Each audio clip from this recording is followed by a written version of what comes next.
और अब बात करेंगे स्पीकर पर सियासत की। जी हां, लोकसभा चुनाव हो चुके हैं और मोदी सरकार का जो तीसरा कार्यकाल है वो भी शुरू हो चुका है। मोदी के सभी मंत्री धीरे धीरे अपना कार्यभार भी संभाल रहे हैं, लेकिन इसी कड़ी में अब 24 जून से संसद का जो सत्र है वो भी शुरू होने वाला है। लेकिन बड़ा सवाल यह है कि स्पीकर कौन होगा, इसको लेकर भी किस तरीके से सियासत जारी है, इस रिपोर्ट में आपको दिखाते हैं।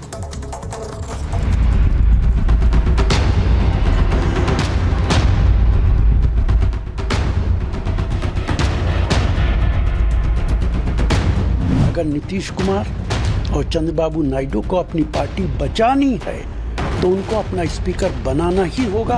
अगर लोकसभा स्पीकर पद पर एनडीए का कोई व्यक्ति नहीं बैठा तो सबसे पहले नरेंद्र मोदी और अमित शाह तेलुगु देशम पार्टी को तोड़ देंगे। जो रूलिंग पार्टी है पहला अधिकार उसी का होता है उस पद की। 24 के चुनावी नतीजों के बाद प्रधानमंत्री नरेंद्र मोदी तीसरी बार शपथ ले चुके हैं। मोदी ईश्वर की शपथ लेता हूं। विभागों के बंटवारे के बाद तमाम मंत्री अपना कामकाज संभाल चुके हैं। इधर 18वें लोकसभा सत्र की तारीख भी आ चुकी है। 24 जून को संसद का सत्र शुरू होने वाला है, लेकिन इस बीच स्पीकर के चुनाव का मुद्दा गर्माता जा रहा है।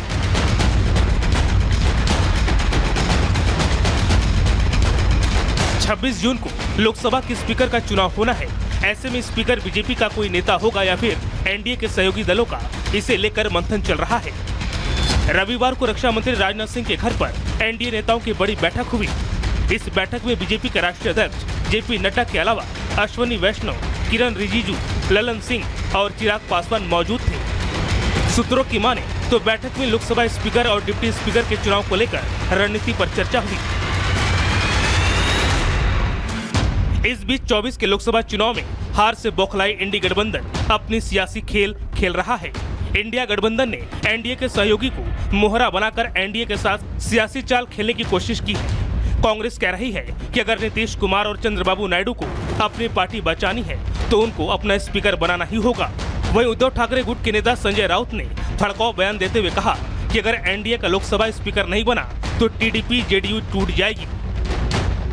इस माहौल के अंदर जबकि एनडीए की सरकार एक तोड़ जोड़ की सरकार है, उसमें स्पीकर का रोल बहुत अहम हो जाता है।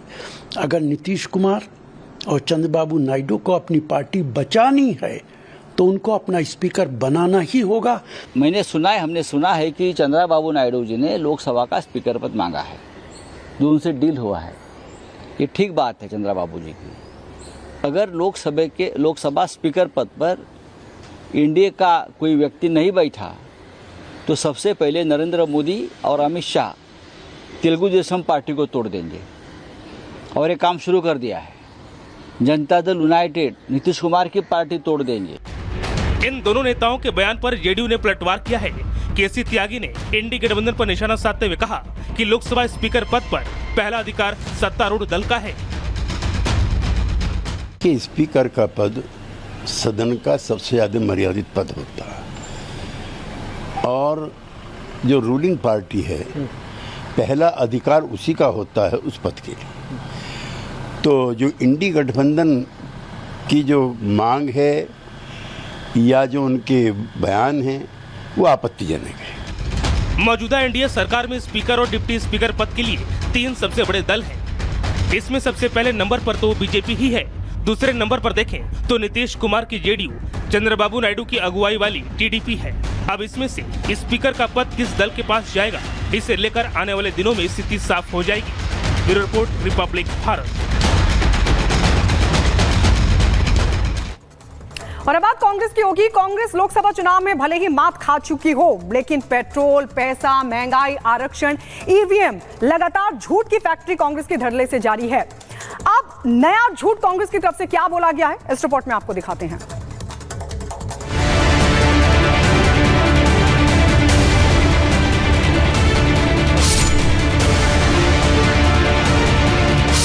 पेट्रोल हो, पैसा हो, महंगाई, आरक्षण, संविधान या फिर ईवीएम, कांग्रेस की झूठ फैक्ट्री धड़ल्ले से चलती है।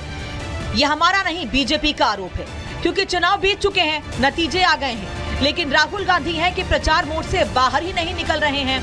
खटाखट वादे करने वाले फटाफट हार गए, पर चिढ़ नहीं गई। महीने खटाखट 8,500 रुपए अंदर। जनता को बोल दिया हम आए तो 1-1 लाख रुपए देंगे। लोगों ने वोट तो दे दिया लेकिन पैसे भी नहीं आए। लोगों ने वोट दिया तो पैसे लेने भी आ गए। कुछ दिन पहले उत्तर प्रदेश के लखनऊ में भीड़ लगी थी। अब बिहार के कैमूर में महिलाएं कांग्रेस से पैसा मांग रही हैं, लेकिन कांग्रेस देने को तैयार नहीं है। दोनों ही जगह कांग्रेस से पैसा लेने वालों की लाइन में मुस्लिम महिलाएं ज्यादा हैं। हाँ, पैसा नहीं हल्ला की भलवा तो हम मोयाल बन गया। जनता को कांग्रेस ने ऐसा धोखा दिया है कि कहा तो 1-1 लाख देने थे, अब तो उल्टा जेब से निकालने लगे हैं। कर्नाटक की कांग्रेस सरकार ने पेट्रोल डीजल 3-3 रुपए प्रति लीटर पर बढ़ाकर जनता की कमर तोड़ दी, जिसके बाद से बीजेपी भड़की हुई है। कर्नाटक सरकार ने बिना सोच, बिना प्लानिंग आधा अधूरा गारंटी जो लागू किया है, उसके कारण देश में सबसे ज्यादा पेट्रोल और पेट्रोलियम प्रोडक्ट, पेट्रोल डीजल का दाम कर्नाटक में ज्यादा हुआ है। राहुल गांधी जी कुछ दिनों पहले कहते थे रैलियों में, वादा करते थे कि इलेक्शन के बाद जुलाई के महीने से हम सभी महिलाओं के खाते में, गरीबों के खाते में पैसा भेजेंगे 8,500। खटाखट तो खटाखट पैसा तो भेज नहीं पाए। इस महंगाई का बोझ कर्नाटक की जनता पर डालने का काम किया है। यही तो कांग्रेस का खटाखट लूटने का मॉडल है। हाथी के दांत और कांग्रेस के सिद्धांत, खाने के अलग, दिखाने के अलग। कांग्रेस देश भर में ढिंडोरा पीटती है महंगाई का, और अपने राज्यों में आम आदमी को, कॉमन मैन, मिडिल क्लास और किसान को कुचलने के लिए पेट्रोल और डीजल के दाम बढ़ा देती है। मोदी को महंगाई मैन बताकर पेश करने वाले कांग्रेस की फिर पोल खुल गई है, लेकिन वो अब विदेशियों के सहारे अपनी ईवीएम एजेंडे पर आगे बढ़ रहे हैं। महाराष्ट्र से अमेरिका तक ईवीएम पर सियासत छिड़ी है। एलोन मस्क ने अमेरिका में ईवीएम हैक होने की आशंका जताई तो तुरंत विपक्ष ने भारत में उसे प्रोपेगेंडा बनाकर राजनीति शुरू कर दी, जिस पर बीजेपी ने लताड़ लगाते हुए चुनाव आयोग जाने की नसीहत दी और राहुल पर सवाल दागे। राहुल गांधी से बीजेपी के सवाल, मस्क से भारतीय लोकतंत्र की शिकायत क्यों? मस्क के सामने रोना रो रहे, वो क्या कर सकते हैं? दुनिया में भारत को नीचा दिखाना कांग्रेस का डीएनए। बीजेपी का दावा है कि जनता ने लगातार तीसरी बार वंशवाद को खारिज किया, लेकिन ये समझ नहीं पाए। सवाल इस बात का है कि वो पद्धति, जिस पद्धति पर इस देश के लोगों का विश्वास उठ गया हो, उस पद्धति को बंद कर देना चाहिए।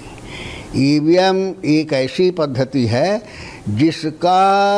जिससे विश्वास इस देश के आम नागरिक का उठ चुका है। ईवीएम की कोई हैकिंग नहीं हुई थी इस चुनाव में। दूसरी बात, अगर हैकिंग होती तो कांग्रेस को 99 सीट नहीं मिलते। अगर ईवीएम की हैकिंग होती तो अखिलेश यादव को उत्तर प्रदेश में 37 सीटें नहीं मिलती। तो कम से कम अब ईवीएम के नाम पे जो रोना है उसको बंद करिए। सुप्रीम कोर्ट के लोगों ने, पैनल ने भी कह दिया है, सब लोगों ने कहा है कि ईवीएम में किसी प्रकार की गड़बड़ी नहीं हुई है, तो फिर वो कहते हैं सिर्फ अपना मनोरंजन के लिए। ईवीएम को चुनाव आयोग से लेकर सुप्रीम कोर्ट तक क्लीन चिट दे चुके हैं, फिर क्यों विदेशी ताकतों के दम पर बवाल किया जा रहा है? लेकिन सवाल उठाने वाला इंडी जवाब दे कि अगर ईवीएम में गड़बड़ है तो उत्तर प्रदेश में सपा 37 और देश भर में कांग्रेस 99 सीटें कैसे ले आई?